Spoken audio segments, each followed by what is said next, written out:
So the first part of Anchored in the Word is how do we go about choosing scripture? Now, for our somatic practice, we're wanting to choose scripture that evokes or that helps support certain emotions that arise within.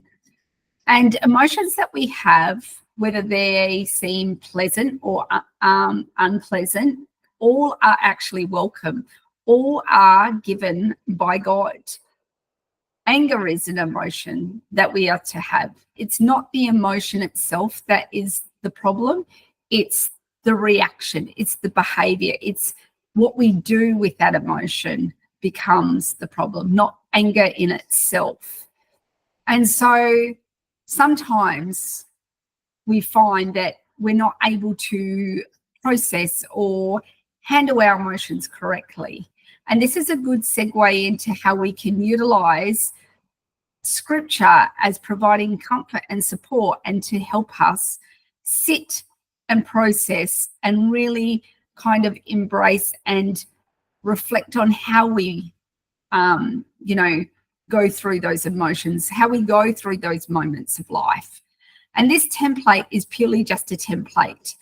And so what I've done is I've given an emotion, and there's obviously so many more emotions. This is just purely an example, and then you can take away and maybe do it slightly different. You might not go through the process of emotion. It might be something else that you're wanting to put as the working on. But then we've got intention, and as we discussed in our previous video, we need to have an intention. And then we have a scripture that aligns with this. So when we look at emotions, and we're particularly looking at both our emotions that we feel are unpleasant, and then there's emotions like joy that we want to embrace more. We're wanting to actually work through scripture through the lens of both the positive emotions and the ones that we think are unpleasant or negative, or that we need some support with. So the first one I've got here is anger. And before I go into explaining how this template was formulated, how you can then kind of work upon it to do your own, a lot of people don't understand what an emotion is. So scientifically, an emotion is pretty much energy. And it's an experience that is felt 1.5 meters outside of the body before it's actually felt within. And it goes to the heart. And that's why so often in the Bible, it talks about us guarding our heart. It doesn't say guard our mind. It says to guard our heart, because it's through the heart that the emotion is felt first. And it's from the heart that then it forms a feeling or a thought. And this is where we can make or change the way that we respond and process things, is through a heart. Now, also with emotions, a lot of people don't understand that we have what we call primary and secondary emotions. And often when we think of someone and their emotional state, we just think that's them, that's their identity, or that's their behavior.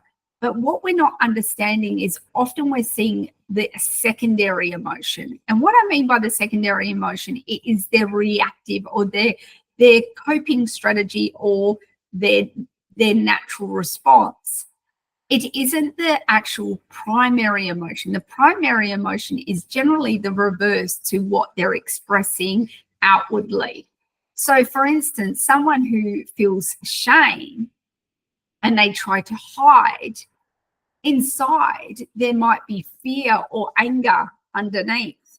Or as such with someone who outbursts and has sudden outbursts of anger, they in turn have sadness and grief inside. So sometimes working through that outward expression, we can support the inward and vice versa.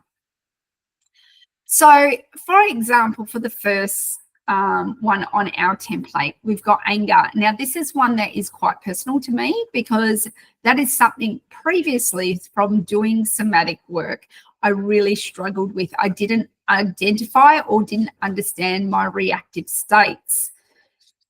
And it's something that I've had to continually, time and time again, work through You know, we do healing on a day-to-day basis. It's not something that we just overcome, because as we know, we're human and we're waiting, and we're wanting to be immortal. We're wanting to be the best version of ourselves. But in that time, we need to build that resilience, build that emotional capacity. So within anger, my intention that I set was to acknowledge that fire within me, to own it, to acknowledge it, and choose to respond with wisdom and grace, because it's really the response that we need to work upon. It's the response that I need to really work on. So the quote that I've got is, be angry and do not sin. Do not let the sun go down on your anger, in Ephesians 4, verse 26. So we've done this with sadness. We've done this with joy. Your intention is your own. These are merely examples, and you can set about your own intention for each one of these emotions. They don't, or at the start, you may want to use the intentions and the quotes that we've given. But with anything, when we've got an intention set, it allows us to search through scripture to find what we need. We will receive the information. It may come from us in a very unusual way, or it might come that we can then navigate and look through the Bible to obtain that passage. So with how I processed and how I worked this out, I understand people aren't always really good with wording, or really can't attune to getting the overall message that they're feeling. And to help you get clear on that intention, sometimes we can use tools to support. And one that I would suggest is ChatGPT. Now, people might find this a little peculiar that I'm recommending, but if we're putting in the emotion, what we're trying to work on, it can formulate the intention for us with a Christian lens. And therefore, it can also then direct us to multiple different passages that kind of align with that intention. And sometimes we can need to do this because we might be busy and we might need a quicker tool to navigate and to support us.